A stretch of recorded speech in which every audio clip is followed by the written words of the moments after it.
The last step before the quiz in the science writing heuristic is, so can you draw or write the best explanation for what we've been studying?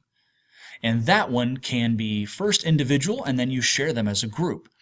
Now, I haven't mentioned too much about whiteboarding throughout these steps, but we at my building, we use whiteboarding and modeling throughout all the steps that are collaborative, that are not writing in electronic journals.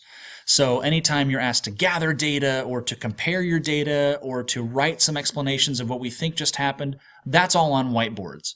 Well, step 8, if we're using my Earth's interior example, is on a group whiteboard, draw and write the best explanation of what you've learned and be prepared to share that in class. This is that last step before the quiz, and you might even ask them to draw some particle diagrams or maybe some force diagrams or whatever the case may be. If you're not doing this for science, you're doing this for another content entirely.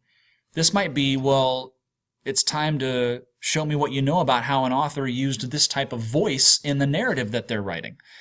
Here's the time where the rubber meets the road before the quiz. So this is the last opportunity to make sure we're using formative assessment.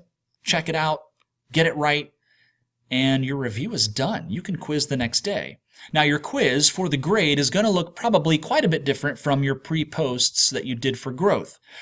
You can reword some of those questions and still, of course, hit the high points. But the test for a grade should look different than the pre-post that you did for your growth measures.